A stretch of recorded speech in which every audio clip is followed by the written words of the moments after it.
कहाँ है और हारूत और मारूत का जादू किस तरह का था।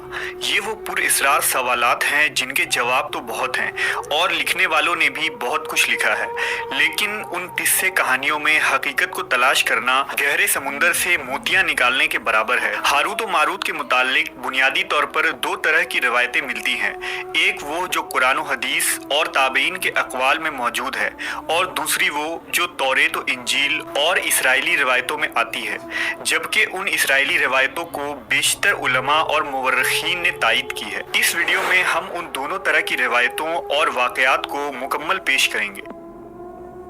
रिवायतों के मुताबिक हज़रत इदरीस अलैहिस्सलाम के ज़माने में एक मर्तबा आसमान और ज़मीन के दरमियान से पर्दों को हटा दिया गया तो फरिश्तों ने ज़मीन में आबाद इंसानों को देखकर ताज्जुब किया और बोले, या रब्बुल आलमीन, हम तो गुनाह के करीब भी नहीं जाते, जबकि ये बनी आदम गुनाहों में इतने मुब्तला हैं। अगर हम उनकी जगह होते तो कभी तेरी नाफरमानी ना करते। अल्लाह ने इरशाद फरमाया, इंसानों को गुस्सा और शहवत दी गई है, अगर ये चीज़ें तुम्हें दी जाएं तो तुम भी इसी तरह गुनाह में मुलव्वस हो जाओगे। लेकिन फरिश्तों ने कहा, हम ऐसा हरगिज न करेंगे। लिहाजा अल्लाह के हुक्म से फरिश्तों ने अपनी जमात में से दो बेहतरीन और इताअत गुजार फरिश्तों को चुन लिया, जिनका नाम हारूत और मारूत था। अल्लाह ने उन दो फरिश्तों में इंसानी फितरत और शहवत डालकर दुनिया में भेजा। वो शहर बाबुल में दो खूबसूरत इंसान बनकर आए और काजी के काम पर मुकर्रर हो गए, जहाँ वो लोगों के दरमियान फैसले किया करते थे। एक दिन उनके पास एक औरत अपना मुकदमा लेकर आई और कहा कि उसका शौहर उसे बहुत परेशान करता है। हारूत और मारूत ने जब उस औरत को देखा तो वो उसकी खूबसूरती और हुस्न से मरऊब हो गए और उस पर आशिक हो गए। उन्होंने उस औरत से जिना की ख्वाहिश की तो औरत ने उनसे कहा, तुम्हारी ये ख्वाहिश मैं तभी पूरी करूंगी जब तुम बुत की पूजा करो, शराब पियो या मेरे खाविंद को कत्ल कर दो। हारूत और मारूत ने शराब नोशी को छोटा गुनाह समझकर पी लिया और नशे की मस्ती में दो और कबीरा गुनाह कर बैठे। उस औरत ने उनसे आसमान पर चढ़ने का अमल भी सीख लिया, जिसके जरिया वो आसमान पर जाते थे। जब औरत इस अमल के जरिया आसमान पर गई तो अल्लाह के हुक्म से उसे सितारे की शक्ल में मस्ख कर दिया गया। चूंकि उस औरत का नाम ज़ोहरा था, इसलिए वो सैयारा ज़ोहरा कहलाया, जिसे आज वीनस कहते हैं।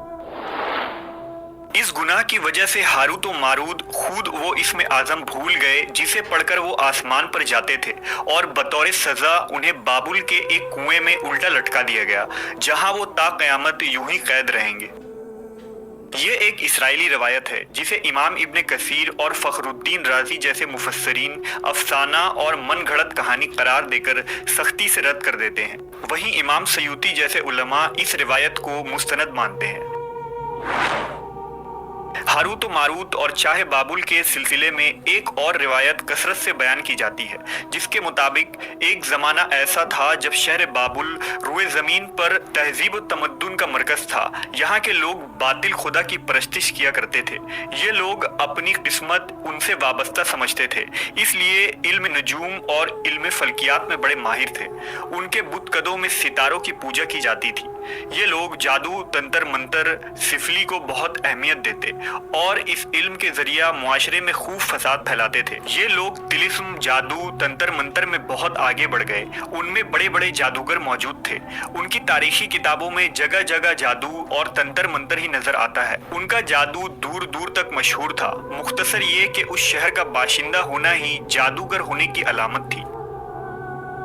जब हजरत सुलेमान अलैहिस्सलाम की हुकूमत आई तो आपने उन लोगों को इस शिरकिया अमल से रोका और उनकी सहर और जादू की किताबों को एक जगह जमा करके अपनी अजीम कुर्सी के नीचे दफन कर दिया, ताकि इस फितना अंगेज इल्म का जड़ से खात्मा हो जाए। जब सुलेमान अलैहिस्सलाम की वफात हुई तो शैतान ने उन किताबों को दोबारा खोद कर निकाला और लोगों से कहा कि सुलेमान पैगंबर नहीं था, बल्कि उन किताबों के जरिया हुकूमत किया करता था। लिहाजा हवा में उड़ना, जिन्नात पर काबू और सुलेमान अलैहिस्सलाम के गैर मामूली मुआजिज़ात दरअसल जादू और सिफली का अमल था।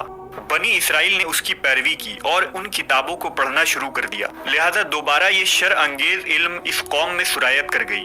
अल्लाह ने सुलेमान अलैहिस्सलाम पर लगाए गए इल्ज़ाम और तुहमत की नफी करते हुए सूरह बकरा में फरमाया है, اور انہوں نے اس چیز کی پیروی کی جو شیطان سلیمان کی بادشاہت کے وقت پڑھتے تھے، اور سلیمان نے کفر نہیں کیا تھا لیکن شیطانوں نے ہی کفر کیا۔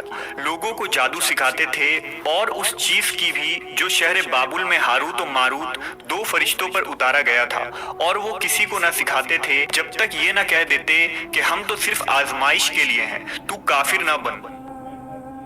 لہٰذا جب یہ سحر کا علم بابل میں عام ہو گیا اور لوگوں کی تکلیف اور پریشانی کا باعث بن گیا، تو اللہ نے دو فرشتوں کو انسانی صورت میں مامور کیا کہ وہ جادو کے عوامل اور اسے باطل کرنے کا طریقہ لوگوں کو سکھائیں تاکہ وہ جادوگروں کے فساد اور شر سے محفوظ رہ سکے۔ لیکن یہ تعلیمات غلط مقصد کے لیے بھی استعمال ہو سکتی تھی۔ حالانکہ وہ فرشتے لوگوں کو تنبیہ کرتے تھے اور ان کے لیے صراحتاً کہتے تھے کہ یہ تمہارے لیے ایک طرح کی آزمائش ہے، لیکن پھر بھی وہ لوگ ایسے کاموں میں پڑ گئے جو انسانوں کے لیے ضرر اور نقصان کا باعث تھا۔